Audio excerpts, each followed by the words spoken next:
wherever we are today, we are the victims of racism. Thus the black man, the African, wherever we find ourselves today, are the victims of three evils. We are landless, we are the victims of capitalism, and we're the victims of racism. Any ideology that seeks to deal with the problems of the African, the black man, must talk about these three major problems. And the ideology must be based on dialectics. Dialectics is merely opposites. Brother Malcolm, in his message to the grassroots, says that revolution knows no compromise. Revolution knows no compromise. Brother Malcolm is correct. He understood that revolution is based on the philosophy of dialectics. They're opposites. They're opposites that are constantly struggling, and they're struggling against a very practical scientific law. The law simply says that two objects cannot occupy the same space at the same time. At the same time. Thus, if you understand this correctly, and these opposites are diametrically opposed, thus, if you understand this correctly, you will understand that there can be no compromise in revolution. One will survive, and one must be destroyed. It's as simple as that. So if you're talking about revolution, know what you speak of. The Vietnamese are revolutionary. They say, we will win or we will die. If you say you're revolutionary, understand you're not talking about losing. There can be no losing. Either we win or we die. It's very simple. Very simple. Philosophy of dialectics. Opposites. We live in a system that oppresses us on a worldwide basis, European imperialism. We must propose a system which is diametrically opposed to this system. And our new system must occupy this space. Only one will occupy.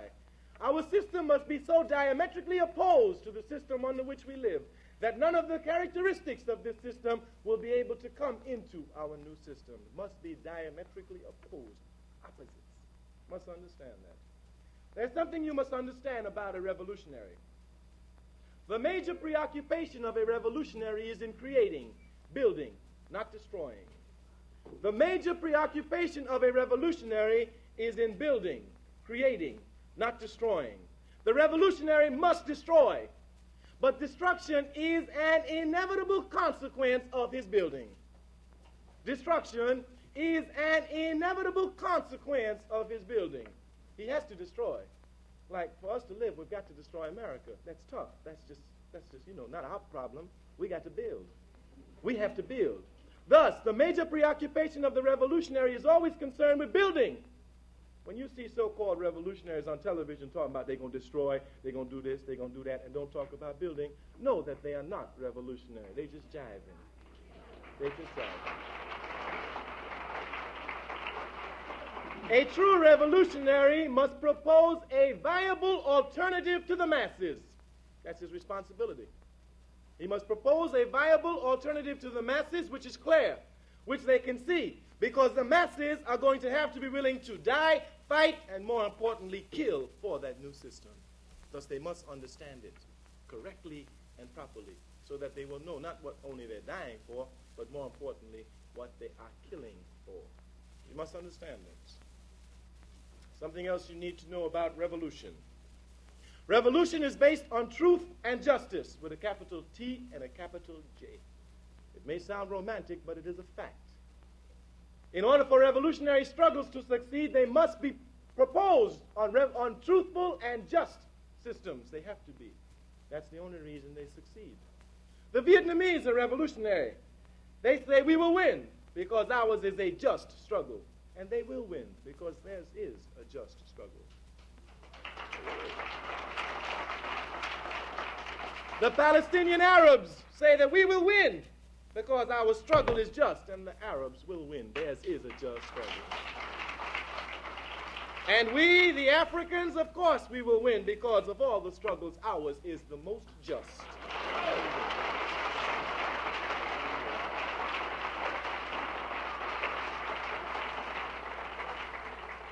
We are a landless people. We are a landless people. If you understand anything about revolution, and I'm sure you do, you understand, Brother Malcolm. I read from the Message to the Grassroots. If you cannot read, it's on record. So I'm sure you can slip it in. No excuse. No excuse. If you can't read, if you don't like to read, there's no excuse. It's on record. So in between Aretha and Wilson Pickett, and if you're black enough for Miriam Makeba, you can slip it on. You can slip it on. I have to say that they're boycotting my wife. I got to give her some kind of advertisement.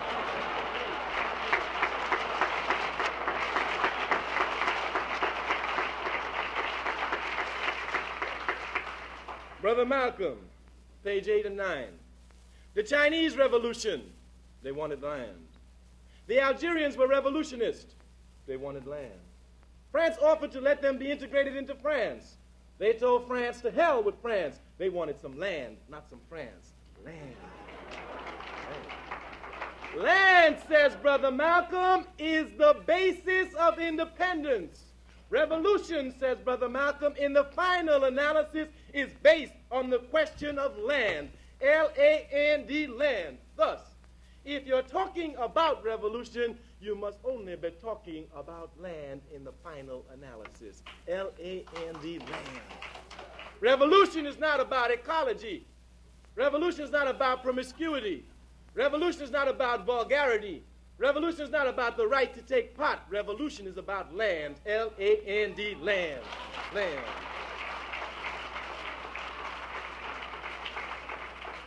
Thus, if we say we are revolutionary, we are talking about taking, seizing, and controlling some land. We must have some land.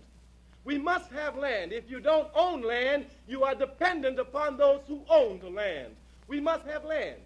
It is from the land that we get everything. The clothes we wear comes from the land in the form of the cotton that we pick.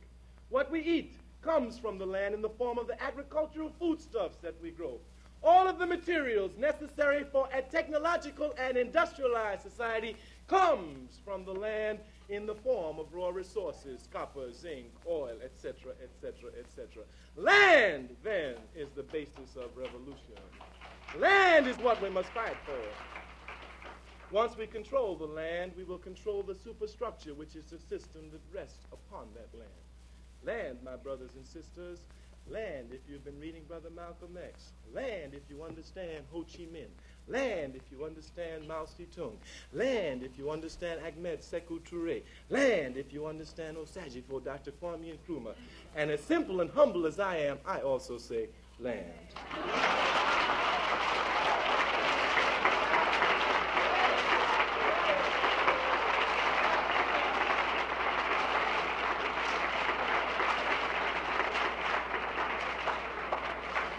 Land is the basis of revolution. Before we get to talk about land, we must talk about a particular political development in relationship to land that has developed. This is particularly important for us simply because it will deal with our ideology. There has come to develop over the few centuries what is known as settler colonies, or more specifically, European settler colonies. A European settler colony is a land base where the European leaves Europe, comes to somebody else's land, takes over the land, and subjugates the original owners of the land to a most vicious type of system. European settler colony. A European settler colony. The white boy leaves Europe, comes to somebody else's land, takes over the land, imposes his system upon the original owners of the land. The method, the means for doing this is sheer barbaric force. Sheer barbaric force, quite compatible with his nature. My wife is from South Africa. South Africa is a European settler colony. White boys leave Europe, come to our mother continent, rip off the richest part of our continent, and subjugate our brothers and sisters to a most oppressive form of government known as apartheid. Only other place you find such an oppressive form of government is here in North America.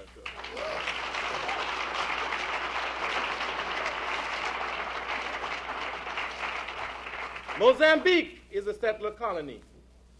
Angola is a settler colony.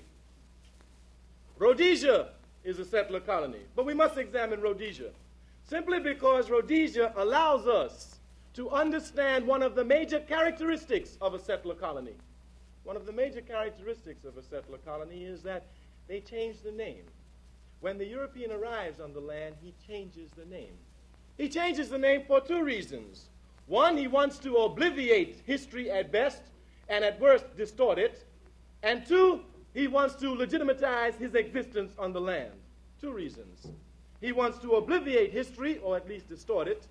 And number two, legitimatize his existence on the land. The real name of Rhodesia is Zimbabwe. The real name of Rhodesia is Zimbabwe. And if one were to understand that, when one begins to study, one would study Zimbabwe. One would see the growth of our ancestors building a civilization and understand Rhodesia as a barbaric interpretation to our way of life.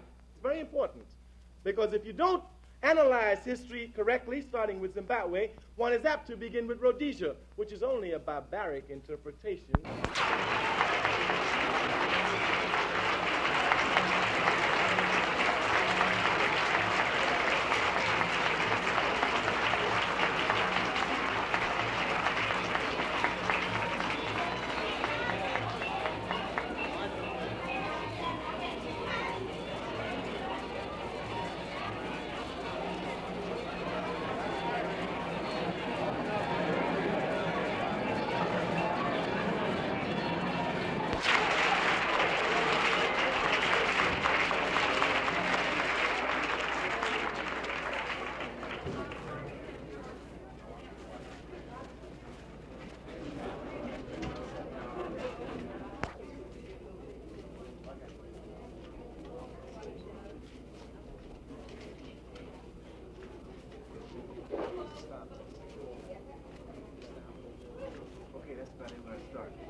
We say it again about Igani.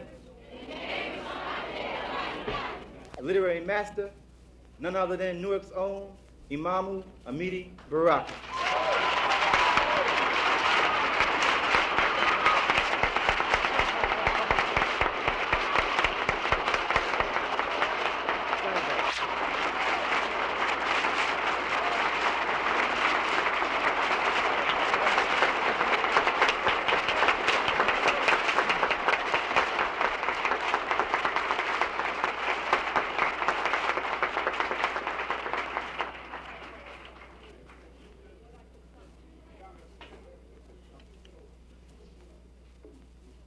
Good evening, my brothers and sisters.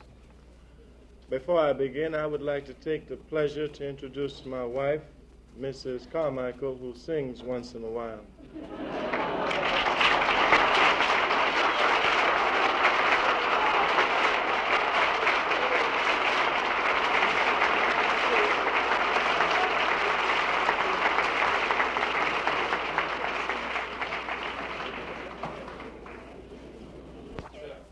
So is history.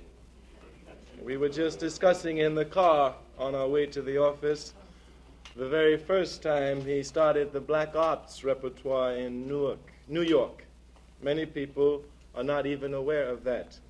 If you're not aware of that, you cannot really be aware of Brother Baraka, because in order to understand where one is going, one must understand one's history.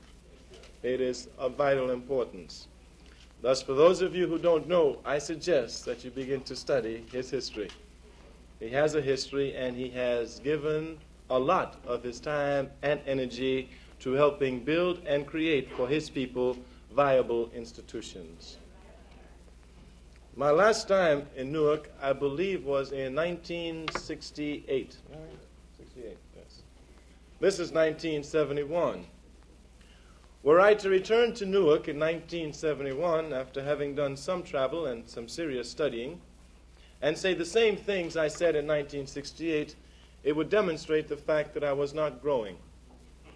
If I were to return to Newark in 1971 and reflect the same attitude which I did in 1968, it would demonstrate the fact that I was not growing. Not only was I not growing particularly, but the black struggle in general was not growing. I cannot say the same things I said in 1968 and 1971. That would be redundant, and everyone knows that redundancy is the highest manifestation of ignorance. Thus, it is impossible for me to do that. I cannot come here to rap tonight. I can rap. I know that. You know that. We have rapped. But we cannot rap our way out of the oppression in which we find ourselves.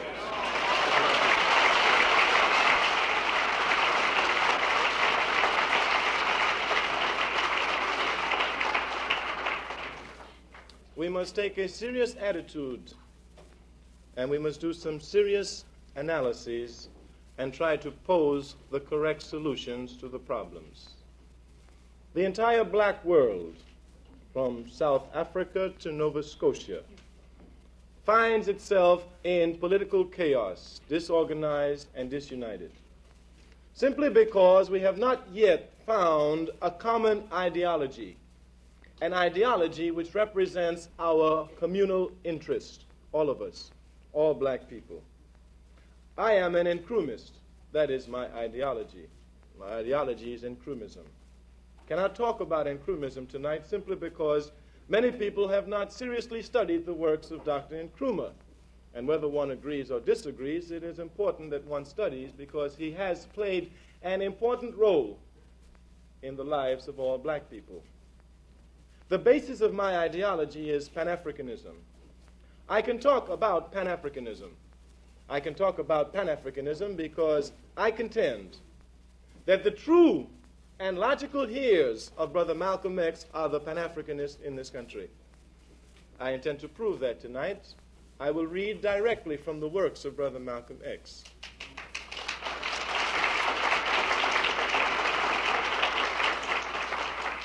I feel that I am on safe ground simply because many people are wearing Malcolm X sweatshirts. Many people are quoting Malcolm X. Unfortunately, few people read him and less study him.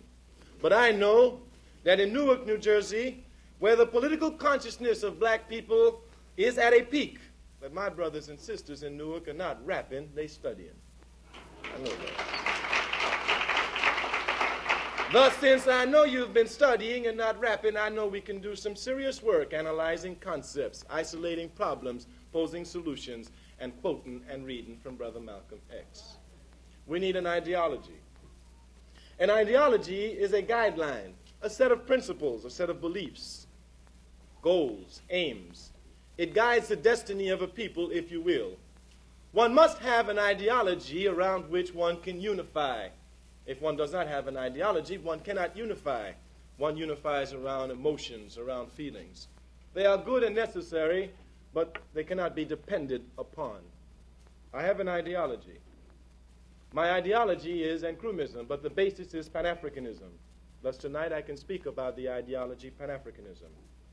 I propose to put forth the ideology before you, for you to study, analyze, accept, or reject.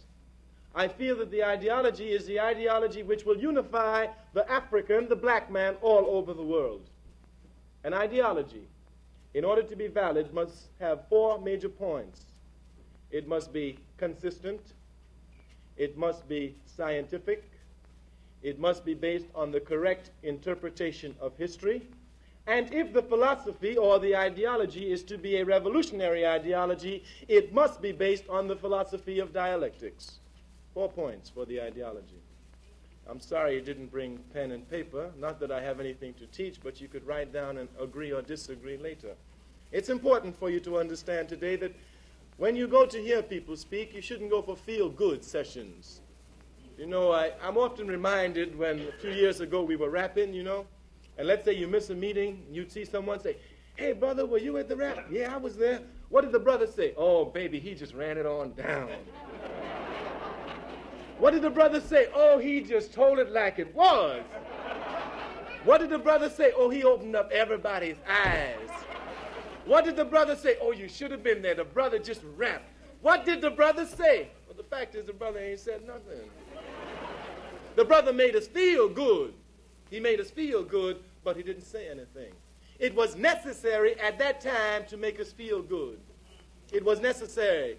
Today, it is insufficient. We must move on.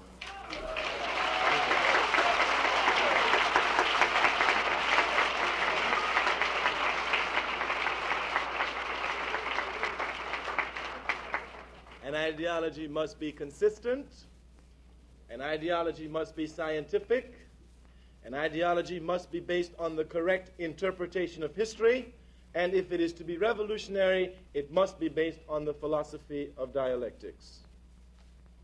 4 major points of the ideology. My ideology makes certain assumptions which you must agree with. My major assumption is that we are all Africans. All black people are Africans. All Africans are black people.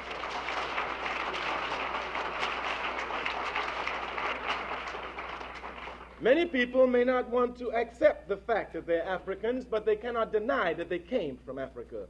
And if one denies one's past and one's heritage, one has a problem. One has a problem. There is no difference between us. We are the same people, blood of the same blood, and flesh of the same flesh. I was born in Trinidad in the Caribbean, the West Indies. There is no difference between you and I. The only difference is the slave ship left me in Trinidad and brought you here. That is the only difference. Only difference.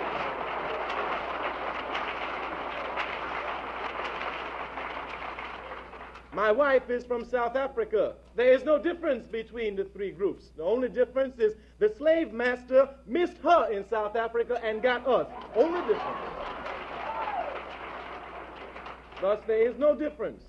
And in order for us to form a common ideology, we must understand that we are the same people with the same interests at stake, fighting the same enemy.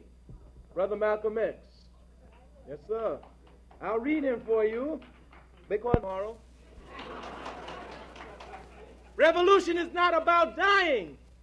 Revolution is about destroying the enemy so you can build what you have to build. A guerrilla is mature. He's not a child. The guerrilla studies. The guerrilla studies. The guerrilla studies. The guerrilla studies.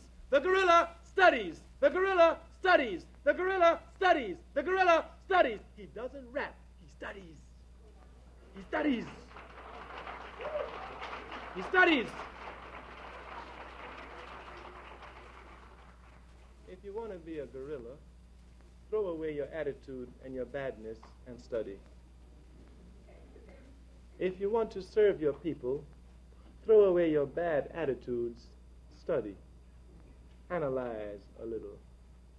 Understand and listen. Don't talk so bad. We're the baddest people. We know that.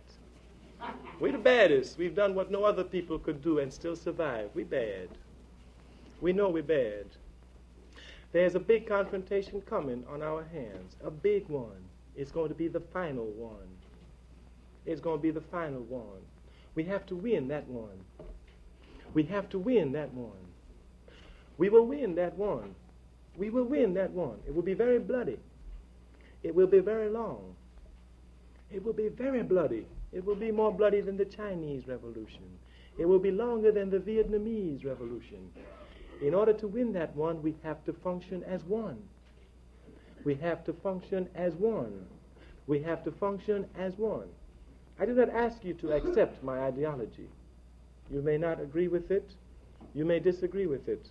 But I ask you to study and analyze the concepts that I put forth for you tonight. That's all I ask. If you study them, accept or reject them, you will be more revolutionary than all the bad people with guns on the street. I promise you that. Because if you do that, you will have an understanding.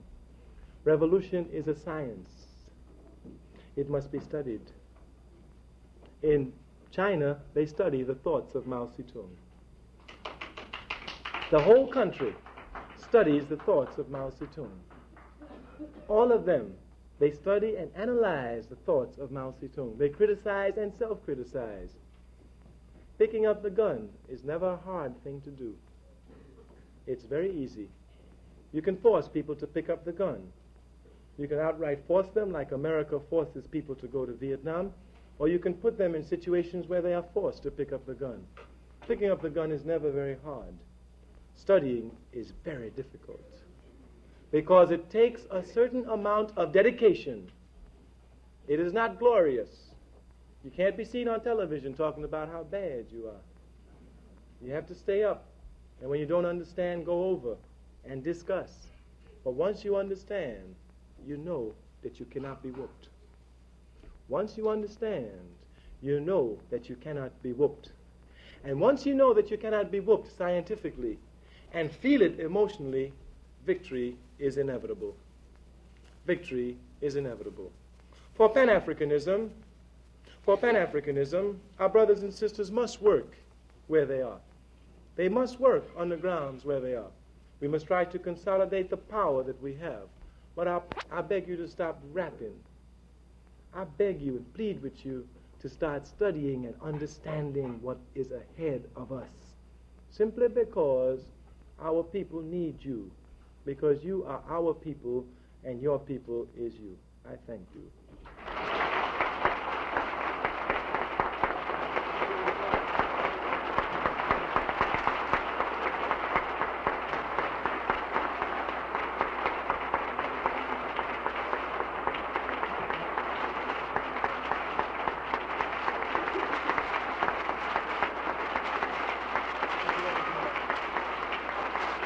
Stokely Carmichael.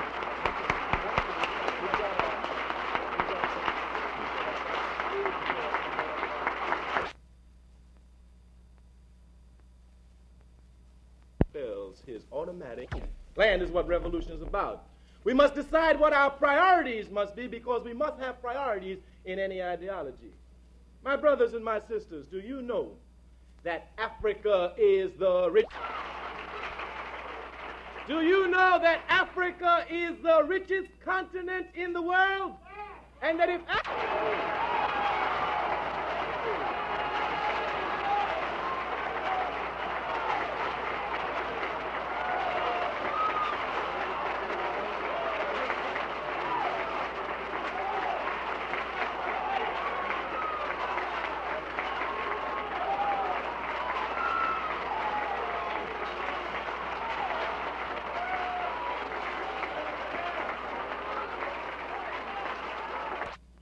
Pan-Africanists say our land base, our priority must be Africa. Our land base, our priority must be Africa. Because as we develop Africa, she will become powerful. And as she becomes powerful, we will become powerful. And as we become powerful, our power relationship will diminish between us and our enemy. Us and our enemy. Some people propose that we take land in America. We must understand that if we talk about taking land, we've got to kill for the land. Thank you, baby. We've got to fight for the land. My wife is my assistant. That's right. Now, I don't have no problems with the role of women in the movement. She's my assistant. She carry guns. She do everything else she's supposed to do.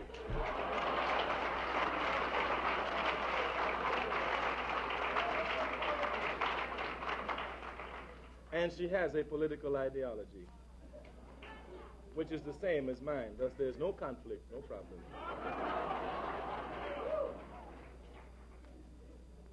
We will have to kill for the land. That's the only way we're going to get it. We'll have to kill for this land because the white boy killed for this land. And if I killed for something and somebody came to me and asked for it, I'd kill them for being so stupid.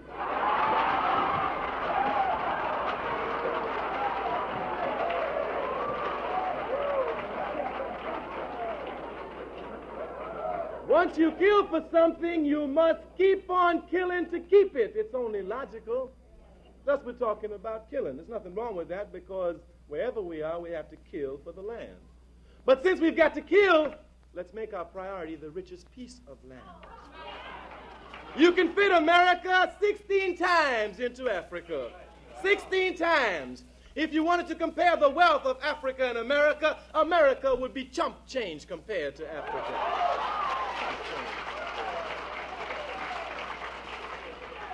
If you wanted to take land, you would have to follow revolutionary procedures. You would have to seize the land, hold the land, develop the land, and then expand again. You must seize, hold, develop, and expand. Seize, hold, develop, and expand again.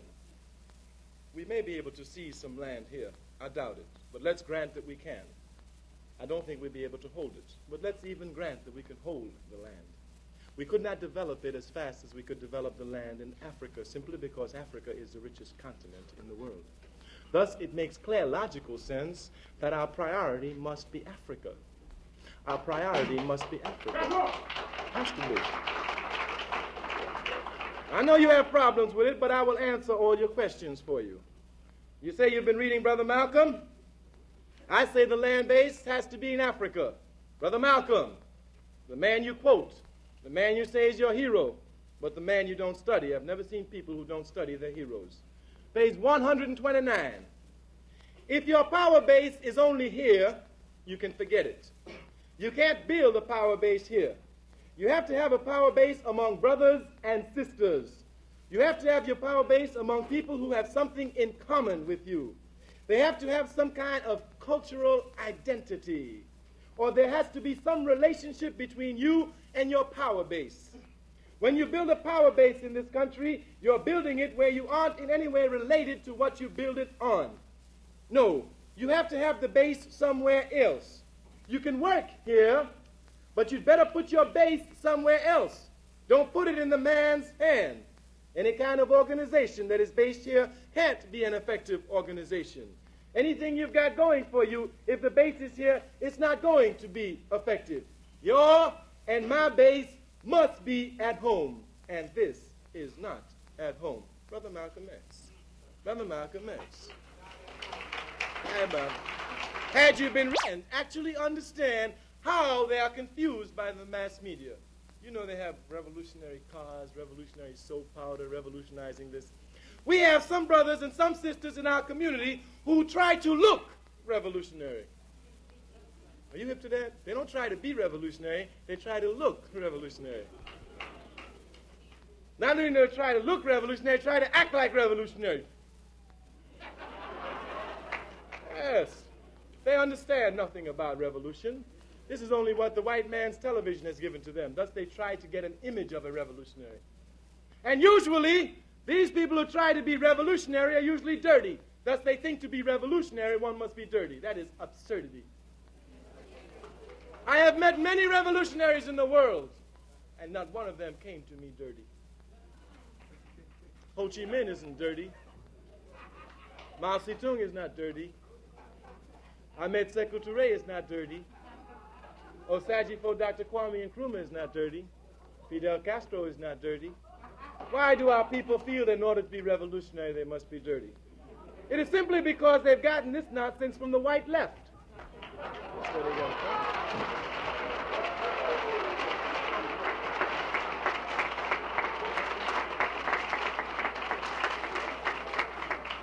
The white left are bourgeois. They are bourgeois. They're rich little white kids trying to be black. And they think in order to be black, they got to be poor. In order to be poor, they got to be dirty.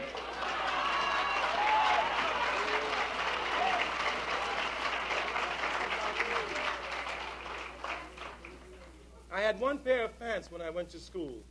My mother ironed those pants every day until they shined. Invited to give a political lecture by the community of Newark. I can do that. I have qualifications. I studied political philosophy at Howard University. I graduated with honors, so I'm honest with you. I have, to some degree, participated in the black struggle around the world, to some degree. Maybe not much, it's questionable, but to some degree I've done some work, so my credentials are at least acceptable. Thus, I think that it's necessary for the community to discuss guerrilla warfare, at least on an academic level and abstractly, since I see perhaps it may come. That's it. Tomorrow, don't you all go and tell the man that Carmichael was advocating guerrilla warfare. No. Y'all say to the man, Carmichael said he's a political activist with political scientist training. And he said that given the conditions in this country, if they continue, there's going to be guerrilla warfare. There's going to be guerrilla warfare.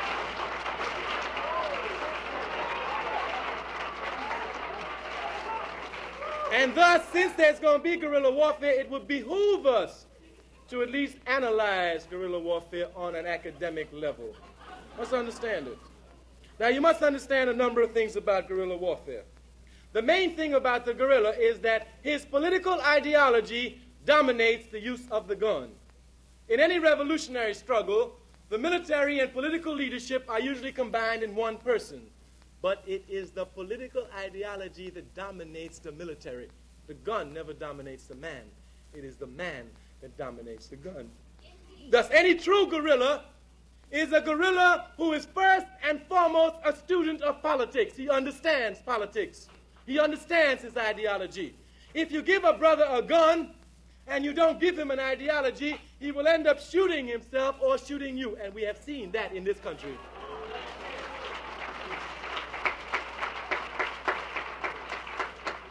You never give a man a gun until you give him a political ideology. I live in Guinea. It's the most revolutionary country in Africa. The entire population is armed. The entire population is armed. The government gives us guns. Everybody. The government teaches us how to effectively use these guns. We are armed militarily. But more important, we are armed ideologically.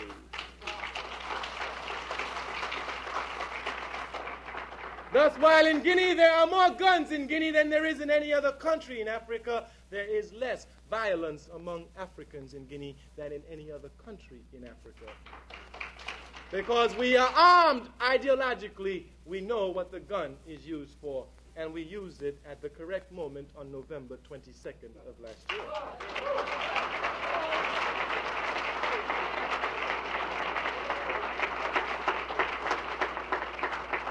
Thus, you must understand that before you talk about guns, giving somebody guns, give them a political ideology.